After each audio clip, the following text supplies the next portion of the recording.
In today's tough business environment, you need more than just a great idea.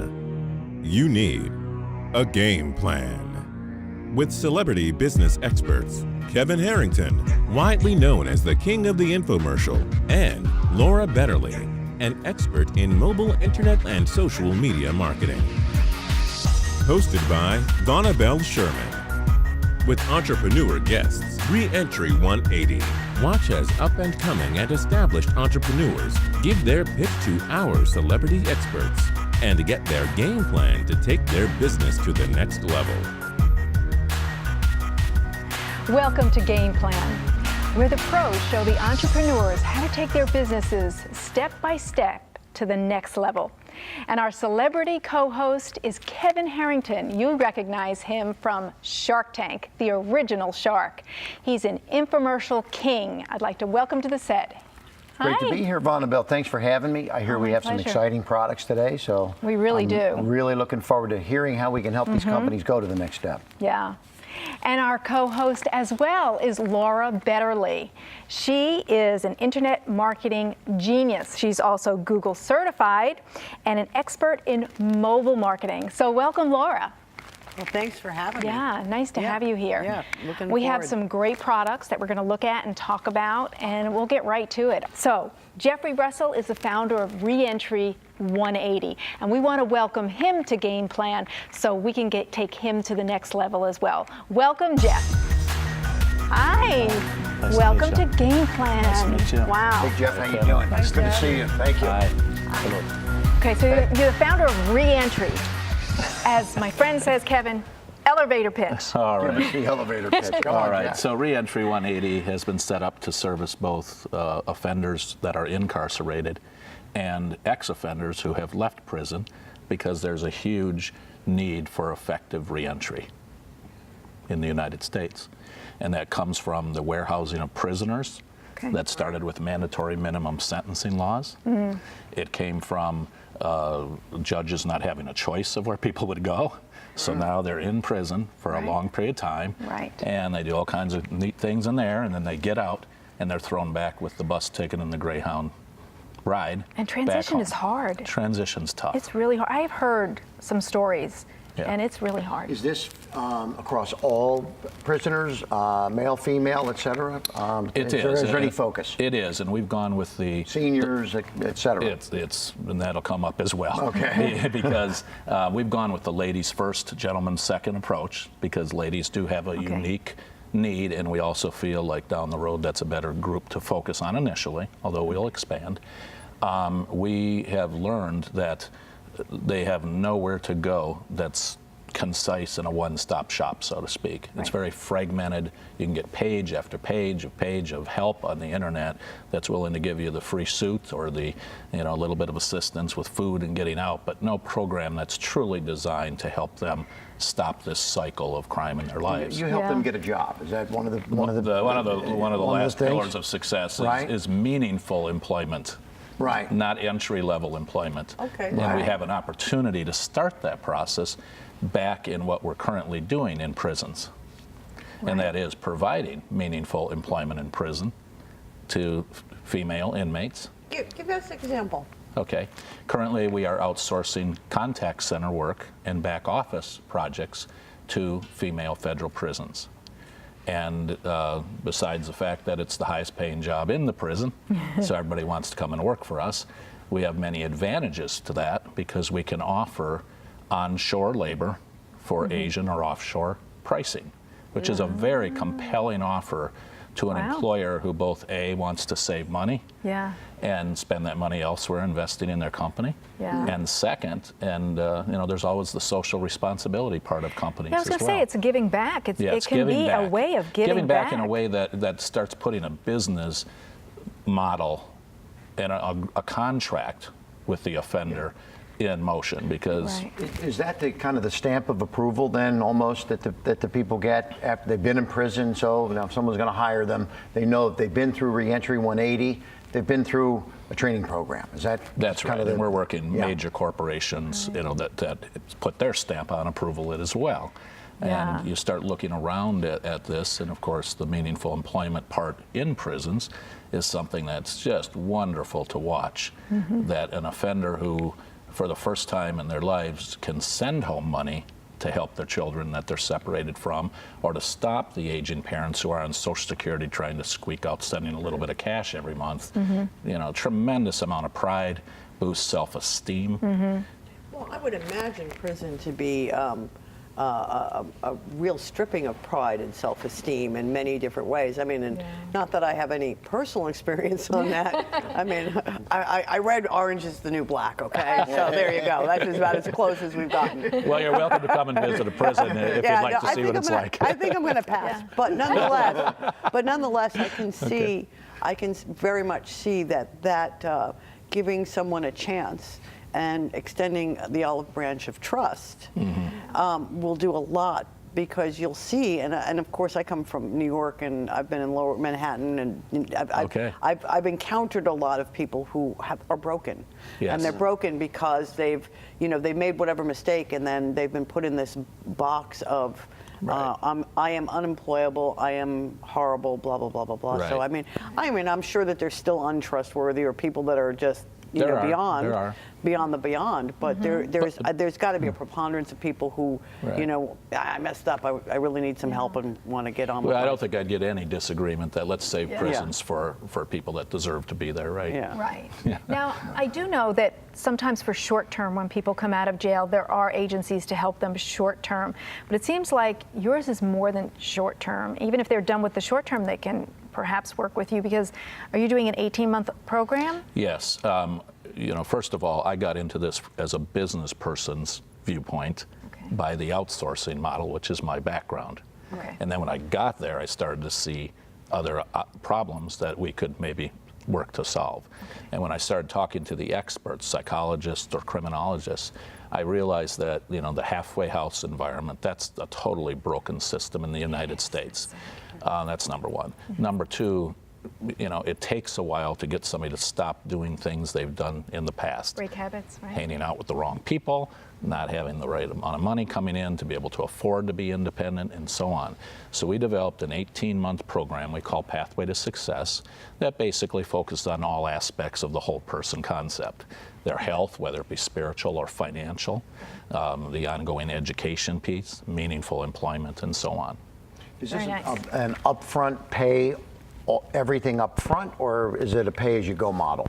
Well, first of all, there's numerous government programs available, thanks to the Attorney General Eric Holder, who I think is just going to be wonderful at a lot of his initiatives, which are taking a hard stance on crime, and at the other hand, helping people who deserve to be helped as part of the Second Chance program and so on. But it's not going to cost the individual, Kevin. The individual will not be paying. This is a combination of government and subsidized from the outsourcing revenue profits. That's very good. Yeah. Very nice. Well, yeah. I just know is that in my industry we there's a preponderance of outsourcing different tasks to Philippines and India and China, and that is fine. But there are certain things and certain functions that you really need somebody who grew up speaking English to be able to do that. There's just certain nuances that it's not duplicatable across the board. So you really want to kind of start pushing internally. Right, and we've lost a lot of jobs overseas. I used to be the guy that would have to defend this on airline flights to India and the Philippines because I helped start those industries. Right. And everybody's kind of settled into their new niches. You go to India, and that's become a software country, and you go to Philippines and you get your customer care. But there is anywhere between 200,000 and 2 million jobs that have been lost overseas, depending on whose statistic you look at. So, are there any industries that are conducive for people coming through your program that you have close affiliations with? As far as you know, restaurant industry. Yeah. I would say we talk about the internet. You know, that might be some good opportunities well, there. something maybe you can relate to. Direct response. Something maybe you can relate to as well. Customer care. Sure. We have found that we do stay away from the sales programs because there are some restrictions in what the inmates are allowed to do as far as what information they can gather, and basically cold calling to people over dinner selling magazines is out of the question. We're collecting credit card information probably would not be good. Well, actually, we have a way. We've got workarounds after a while of doing that's this, great. and that is we can take the call and then we can call relay or hot transfer that either to another person or into an automated billing system. Right. So yes. Wow. So operationally, where are you now? Are things up and running? Do you have your programs in place? We are in early stages. We have started the outsourcing to the prisons over the past 14 months. Took quite a while to get the contracts in order and work through the logistics. Well, that's 200 and some firewalls and prison systems to prevent any you're working with computer the government. That takes 3 times That's as long. probably the toughest part of this whole deal is getting those contracts. It right? I was going to say, game is. over. He's gotten past the hard part. It is, but you know, they've been amazing. Good. I haven't met a warden, I haven't met a correctional staff member that doesn't truly want to see people succeed. And that's kind of admittedly a surprise to me going in. That is surprising because, of course, all you ever see on TV or read about is all the other stuff and not. But yeah, I mean, there's a lot of people that really do deserve help, and I think that it's wonderful that you've provided that. So we're focused on the outsourcing. That's a financial model that saves money for our clients and makes money for us. Good. That's one. The second thing is when they complete their work in the prison, we'd work very hard to get them jobs, which we've already got some wonderful success stories of placing people. So the criteria is kind of set in the prison. If they are acting appropriately and following guidelines there, you know that they will be able to at least take that out when they're released to follow your guidelines and stay within the parameters. And to get the buy-in of the criminologists and correctional staff, we do go with their recommendations on who we allow in that program. So you have the contracts with the prisons. You have the government support from a financial standpoint. You have places to put the people once they go through the program, and you have the curriculum and training in place. It's sort of those are the 4 steps required for this to go from A to Z. Yes, sir. And it's all in place, ready to roll. It is. Okay. Now you just got to turn the marketing engine on to we have make to turn it happen, the marketing engine on, and then we have moved this through to one last piece I'd like to share with you because, of course, I'd love your advice and input. But in the process of this, we identified a huge need as I was doing the math for the re-entry villages where people will work, house, and get support for 18 months, campus-like environment, families welcome, and so on. All of a sudden, you know, the financial guy said, hey, how many people will you employ in this 150-person place? And I said, good point, because we're also willing to take in seniors and people that are infirm and so on. Well, I started to look around, and my God, if you want Exhibit A, go to the American Civil Liberties Union case study of more than 240,000 seniors incarcerated that would be eligible for release, but they're basically keeping them because they don't want to put them out. Well, that's estimated to go up to 400,000. So now, the business model is to open up senior affordable living housing for ex-offenders when they leave.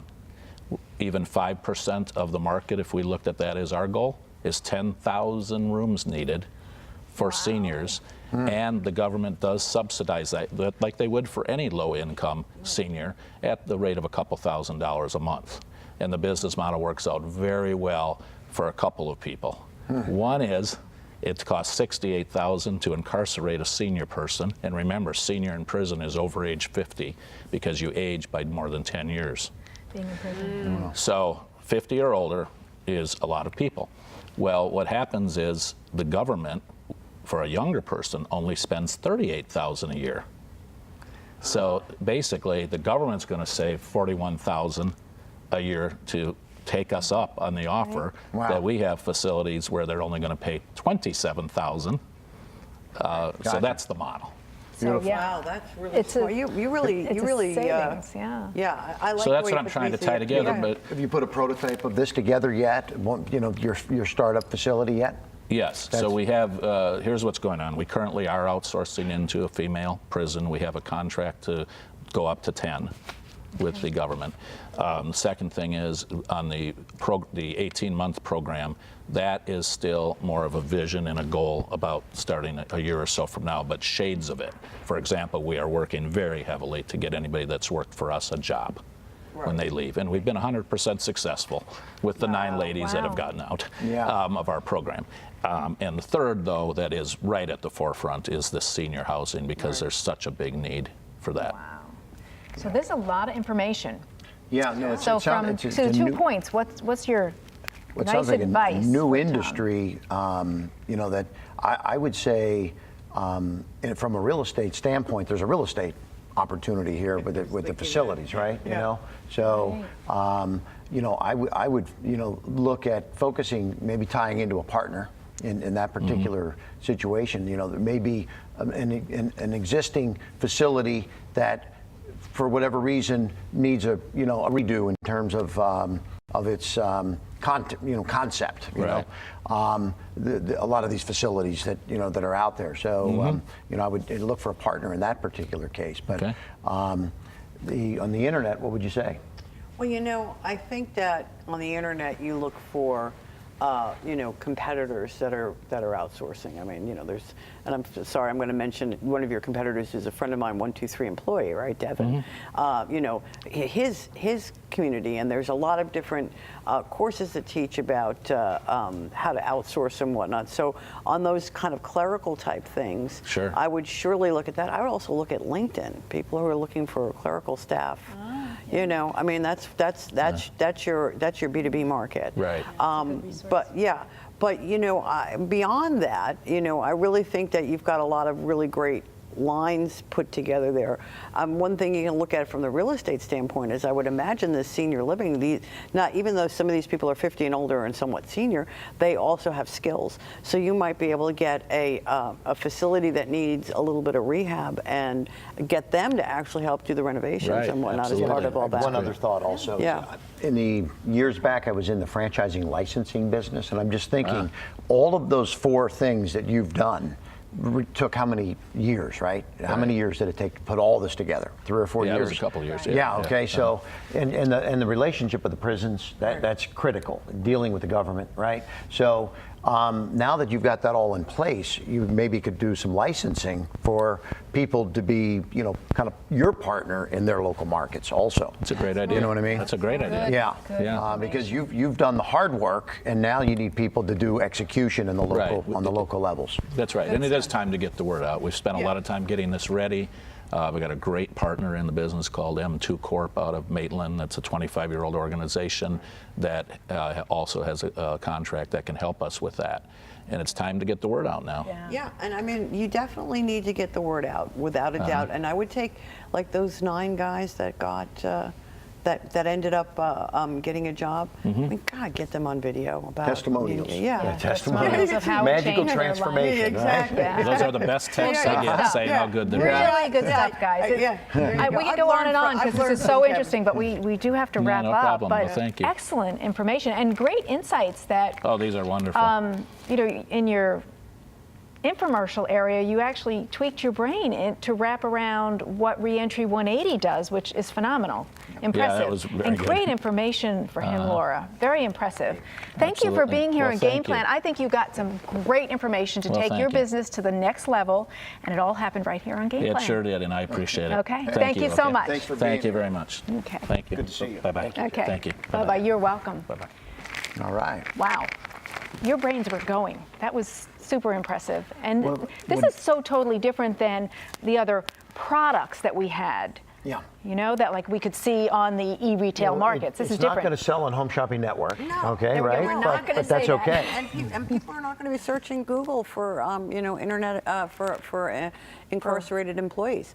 I mean, really. Right, But yes. here's the thing, and That's not on the top of their list. No, it's not on the top of their list. But you see, here's the thing. Kevin and myself we're really entrepreneurs. Okay, I mean, I've owned I don't know how many businesses that I've started up, everything from DJ software to, you know, retail and whatnot, and same with you. So we're known for certain things, but we're actually business people. Right. You know, so we can look at something and go, oh well, you know, if this is what we've got is our variables, then we can't do the standard. I mean, look, if everybody came up here and Kevin said infomercial, and I go, internet play, and then the next person coming in goes infomercial, internet play, then you know I don't think we'd be doing our job. No, this is uniquely different. What I think about, I try to think of what are the assets that the entrepreneur has, right? And his assets are that he spent years putting these contracts together, these relationships, to get into the wardens and have all these relationships with the government, not only now to get the prisoners, but the ex-prisoners, but now the financing from the government to pay for it, because the prisoners don't have to pay. So he's got the financing, he's got the flow of the customers, the financing for the customers, the programs. Those are assets. Now what he needs are partners to help execute in all these markets, and I think that's where the licensing play comes in. I mean, and it's got a lot of good things. I mean, it's you're talking about, you know, getting people productive in society again. It's keeping money within the country, but it's also helping smaller businesses. Okay, smaller businesses can't afford sometimes high-priced employees. Why do you think they outsource? It's not because they're sitting there driving their Mercedes and having their, you know, big boats. It's because they're trying to survive themselves, and it's the only way that they can actually be profitable. Yeah, really good information. I think you gave Jeff Russell some really terrific information for Re-Entry180, and I think that he'll really be able to really take that to the next level, like we say. Yeah. Awesome. Well, thank you so much for being here on Game Plan. This has been a really exciting time, full of good information, and we'll hope you'll join us next time on Game Plan to see what next businesses we're going to pair up with our pros.